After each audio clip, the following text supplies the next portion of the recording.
Terus kalau ini kan diekskavasi itu kan pertama tahun 2018.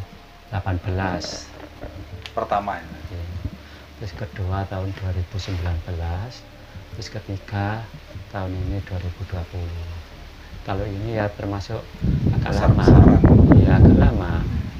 Kan bisa perluasan. Dulunya itu kan hanya sebagian. Yang pertama sebagian, terus kedua itu sebelah utara, terus yang ketiga berseluruh. Nah, sudah itu ya mungkin tahun depan atau berapa itu kan rencananya itu dijungkup. Iya, diberi atap seperti Mlejinggo itu mungkin gitu. Kalau tidak diberi jongkok, ada kerusakan. Kan di sini itu kan banyak bata merahnya. Kalau istilahnya rendang itu kan banjir, tergenang air. Kalau dicongkok terus nanti diberi pondasi untuk penahan air, bisa jadi. Untuk penemuan-penemuan yang di sebelah sana yang kayak museum itu, kalau di sini kan penggalian, banyak penemuan. Itu diletakkan di sebelah barat sana. Di sana juga ada. Nanti kalau Mas lihat ke sana juga bisa. Bebas ya, di sana bisa lihat. Terus itu Pak, kalau apa yang di tengah Yoni itu kan ada apa yang ditemukan itu ada lubang kotak gitu kan, ya persegi itu sampai ke dalam. Nah, katanya itu fungsinya buat apa itu? Kalau bentuknya itu rata-rata itu kan di situ kan ada lubangnya, terus ada seperti saluran air. Iya. Rata-rata kalau bentuk candi begitu, di dalamnya itu kebanyakan ada seperti saluran air. Itu bentuk candi rata-rata itu. Terus ada katanya itu ada perhiasan yang ditemukan di situ ya, ada emas gitu. Ya baru-baru ini aja ya. Terus katanya ada yang hilang juga. Katanya kalau dulu pasti ada mungkin sebuah kotak dari batu, terus di dalamnya itu ada semacam perhiasan. Kalau saya sendiri belum pernah menemukan situ. Terus itu juga belum pernah. Tapi yang kemarin itu menemukan itu seperti lempengan, seperti bentuknya kura. Kura? Iya. Emas ya? Iya Mas. Tapi ya kecil itu. Segini loh. Nggak besar, nggak kecil. Tapi itu kan di bawahnya tanah, di bawahnya bata merah. Itu kan bata merah kan ada sak-saknya di bawah. Istilahnya tertindih pondasi gitu. Ya pondasi di bawahnya. Katanya kan penemuannya besar, enggak, ya itu tadi penemuannya ya seperti kura itu. Terus kalau pusaka ada nggak? Kalau pusaka belum ada penemuan. Kalau orang-orang ritual itu kan mungkin bisa, kan salah satu juga. Kalau di sini itu kan nyata. Nah, kalau setelah orang-orang gitu kan bisa aja akal-akalan juga bisa. Bisa aja loh akal-akalan kesini memendam, terus nanti sama anak buahnya terus ini ada, kan bisa akal-akalan, kan bisa aja. Rata-rata. Jadi nggak semuanya asli gitu. Terus kan katanya buat saluran air Pak ya, yang kotak tadi berlubang sampai kedalaman mungkin 3 meter atau berapa ya, itu katanya untuk saluran air. Terus yang di Yoni dulu katanya di kotaknya itu ada airnya, beneran apa memang benar? Dulunya itu ada, tapi kan dari air hujan dia. Air hujan ya. Kalau yang di bawahnya itu kan masih dalam terowongan ya. Iya. Kalau musim hujan mungkin penuh tuh. Iya. Kalau musim hujan, kalau gitu kan ya seperti candi tikus berarti ya. Ya candi tikus kan di bawah. Tapi bukan Patirtan Pak ya, ini ya. Kalau di sini bukan. Kalau candi tikus itu tempat pemandiannya ratu-ratu. Ya, Petirtaan. Waktu ditemukan itu kan istilahnya tanahnya itu kan lebar istilahnya. Ya, datar. Iya. Terus di situ kan banyak Tikus tikus bersarang di situ ya. terus larinya itu ke arah situ bersama orang kampung digali. Ya juga ditemukan candi tikus. Nah, kalau orang nyebutnya itu kan saenake. Iya. Kalau di sini itu kan Watu Ombo. Nah itu kan kelihatannya kan batunya itu kan lebar panjang gitu. Kalau ngomong ya saenake. Nah, seperti Candi Tikus kan, oh di situ kan dulunya pernah bersarang tikus, buat aja Candi Tikus. Ya. Padahal itu kan pakaian. Jadi penamaan itu disesuaikan dengan waktu nemuin. Ah, rata-rata gitu mas. Nah, seperti ayam buruk itu, terus seperti di Setinggil. Ya. Kalau Setinggil itu kan aslinya tempat perabuan bukan makam. Itu kan direkayasa zamannya Pak Sujono dan sama Pak Mustafa. Kan tidak ada yang Jepang itu bentuknya makam, kan dibakar. Kalau di Bali ngapain? Nah, ngapain kalau Majapahit, Hindu Majapahit itu disimpan apa? Kalau Untuk Hindu penyimpanan sendiri di Setinggil itu Pak ya, apanya? Iya, Setinggil itu kan aslinya kan Penyimpanan abu. Kan kalau sekarang itu kan bentuk makam seperti makam Islam. Ya. Kalau di secara logika itu kan Majapahit tidak ada makam, kan dibakar. Nah, kalau dibakar, kalau Majapahit di Bali itu kan dilarung supaya menyatu dengan alam. Kalau Hindu Majapahit itu kan jauh dari laut. Kalau selatan itu kan Malang. Ya kan, Kalau sini utara kan itu dikelilingin sungai sih. kan Sungai Berantas. Kan aslinya kan harusnya kan dilarung. Kalau makanya kalau pelarian dari Majapahit ke Bali itu kan dikelilingi sama laut. Nah nantinya itu kan kalau sudah meninggal dibakar, abunya dilarung supaya menjadi dari alam. Kepercayaan kan. Lain misalnya sama Islam. Makanya zaman Majapahit itu tidak ada istilah makam gitu aja. Secara nasional, secara logika, secara agama tidak ada. Makanya orang Bali itu nggak mau istilahnya ke makam, nggak mau. Kan bukan jurusannya, bukan teranya. Kalau orang Hindu itu rata-rata itu ke candi-candi. Yang utama ya ini seperti ini kan candi. Terus ada lagi. Lebih dulu mana ini sama Setinggil? Ya aslinya kan Setinggil lebih dulu. Iya, Setinggil itu kan khususnya itu kan zamannya sudah zaman Raden Wijaya. Sudah pertama Majapahit itu kan sudah ada untuk tempat Jadi perabuan. lebih dulu Setinggil daripada ini. Iya. Tapi kemarin kan ada yang bilang katanya ini lebih tua gitu istilahnya. Aslinya kan kalau dibilang lebih tua ya istilahnya kan ya dibilang lebih tua kan Sabto Palonegoro. Kalau di mana itu kan yang sekarang aja ya Raden Wijaya itu kan yang pertama. Istilahnya yang pertama menjadi Raja Majapahit. Digantikan sama putranya, digantikan sama ini kan cucu. Cucu. Iya. Oh, kalau ini putrinya. Kalau ayam buruk, cucu. Ayam buruk yang cucunya. Cucu.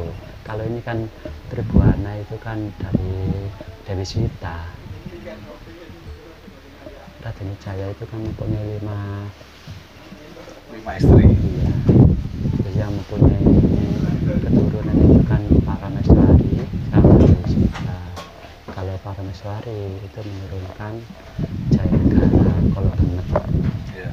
Yang dari Sita, Tribuana sama Raja Dewi. Makanya tidak ada istilahnya makam. Kan itu kan terserah kepercayaan masing-masing. Kan gitu. Yang jelas nggak ada. Nah, yang jelas kan nggak ada. Tapi kan orang itu kan sudah kepercayaan nggak apa-apa, biarkan saja, kan gitu. Nah seperti orang menemukan makam, terus oh ini zamannya Majapahit, itu kan harus diteliti dengan istilah dari kantor purbakala. Kalau biasanya kalau ada makam rata-rata itu kan ada nisannya. Nah nisan itu angka tahunnya itu rata-rata ada, itu seperti goresan, seperti gambar, itu rata-rata ada ciri khasnya Majapahit apa, ciri khasnya zamannya Raden Patah itu seperti apa kan lain-lain. Makanya kadang orang itu menamakan seperti makam, mesti menemukan itu kan saenake. Nah, seperti A, oh ini makamnya A, terus yang B, oh ini makamnya C, kan nggak bisa pasti kan, kecuali sudah diverifikasi sama Dewan Purbakala. Oh ini makamnya A, kan ada tulisan, ada angka tahunnya, kan sudah ada angka tahunnya, itu kan sudah bisa itu. Pakai ilmu kelenteng. Nah, kalau rata-rata itu kan ilmu pasti lah, tidak ada kepastian ya. Oh terus saya bersemedi, oh di sini makamnya siapa kan gitu. Terus yang satu lagi bersemedi, oh ini makamnya, kan enggak sama itu. Kalau kepastian itu harusnya kan dari Dewan Purbakala, itu sudah ada penelitian. Iya, terus ada angka tahun, terus ada bilangnya itu motifnya apa, zaman Majapahit itu apa, terus zamannya itu kan sudah ada sendiri sandi-sandinya itu. Makanya enggak bisa istilah orang itu kan ngawur. Kan gitu.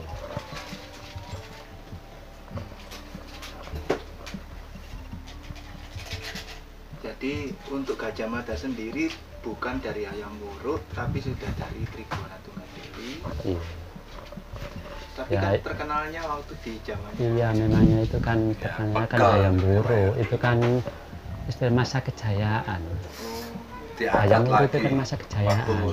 Aslinya Tribuana itu masa perkembangan. Tribuana itu kan sudah Jaya Negara itu kan masa transisi. Kan sebelumnya itu kan banyak pemberontakan, terus kan sudah zaman Tribuana itu kan bisa diatasi, terus masa perkembangan idealnya mengangkat bagaimana menjadi Pati Gajah Mada itu sudah Majapahit berkembang, terus diturunkan ke Hayam Wuruk, itu kan masa keemasan, masa kejayaan. Sudah Hayam Wuruk, Majapahit sudah mulai istilahnya ke awal lagi, tidak bisa berkembang lagi, sudah terakhir. Hayam Wuruk berkembangnya itu sudah terakhir. Dari Majapahit itu sudah pecah-pecah lagi, kan perebutan antar kekuasaan, antar saudara, antar keturunan. Kalau sebelumnya itu kan hanya satu keturunan yang seperti Jaya Negara sama Tribuana itu kan hanya dua. Otomatis yang menjadi raja itu kan putra mahkota.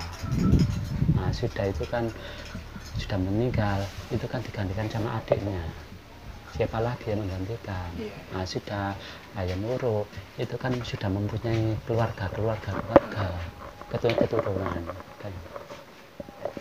Sudah mulai ada pemberontakan, istilahnya perang Parekrek, Kancana itu kan memang sudah teranya gitu.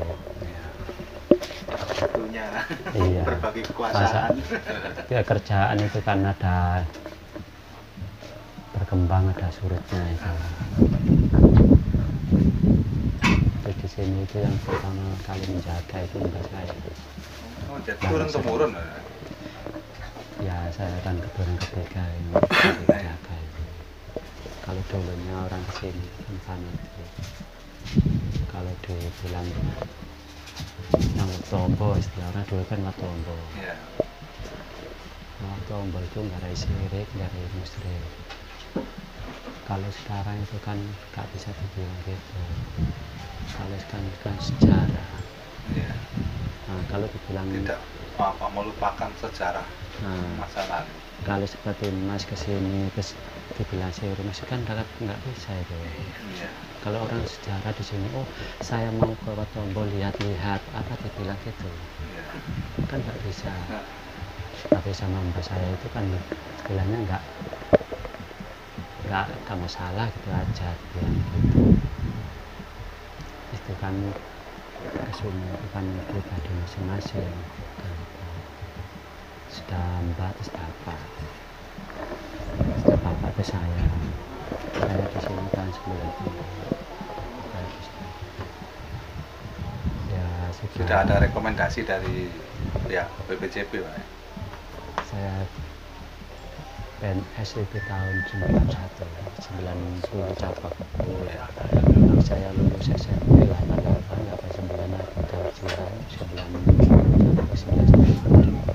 saya kerja istilahnya sudah capek, sudah meninggalkan. Berarti kan saya sudah di sini istilahnya itu kan ditugaskan sama Dinas Bakalan. Ya kalau sekarang ya hampir 30 tahun lah sekarang saya bisa di sini. Untuk orang Bali sendiri sering Pak ya memang untuk berkunjung ke sini? Ya banyak kalau berkunjung di sini kan kalau di sini kan nasional, yang internasional. Ada kalau pengunjung yang pakai mobil besar itu jarang. Mobil besar seperti BS itu kan nggak bisa lewat. Iya, kebanyakan ya mobil pribadi itu kebanyakan. Rombongan tetap pribadi. Kalau biasanya orang Bali biasanya itu ke Trawulan, terus ke sini istilahnya itu ngojek, biasanya nyarter, ya pakai mobil pribadi lah istilahnya nyarter. Kalau mungkin seandainya itu mobil besar ke sini bisa mungkin ramai, tapi kendalanya itu kan besar, jangkauannya itu kan jalannya itu sempit, terus dari jalan raya itu nggak bisa masuk memang. Ya. Terus kalau diurut-urut sebenarnya yang utama dari kemarin itu dari Bajang Ratu, kemarin tuh ngambil settingan dari Bajang Ratu itu, apa benar memang itu Gapura itu gerbang masuk ke Istana Majapahit? Kalau Bajang Ratu itu hasilnya itu kan dari Jayanegara itu. Oh, dari Jayanegara ya? Iya, itu kan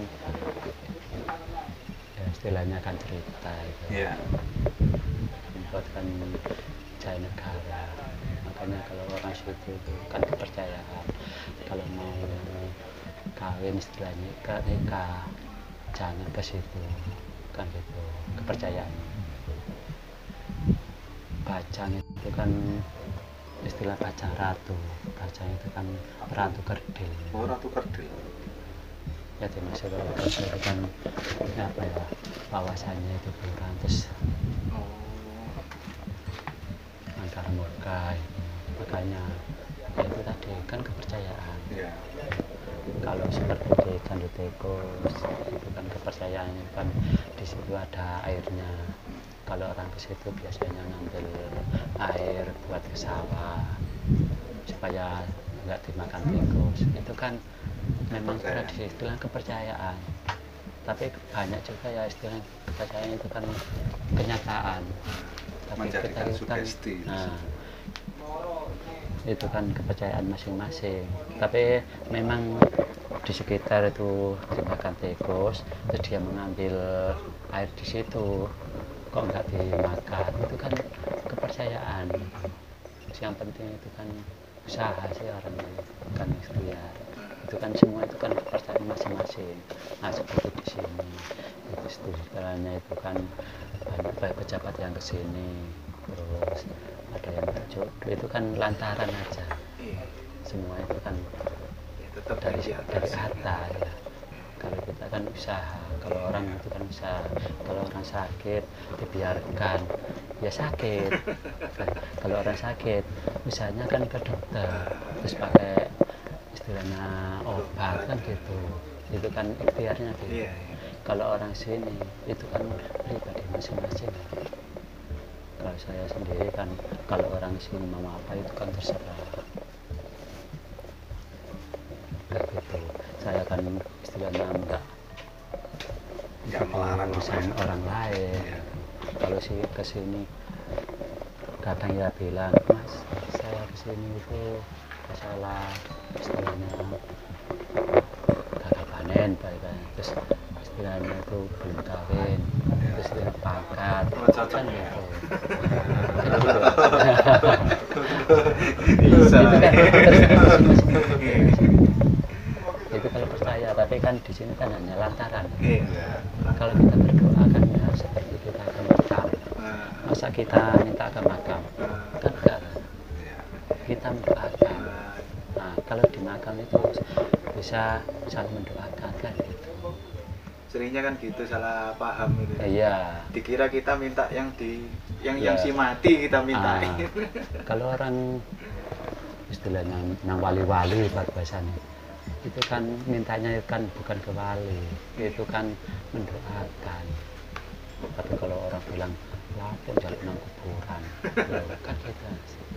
Apalagi kalau yang di biasanya itu kan yang bapak tanah desa, itu yang diutamakan itu biasanya.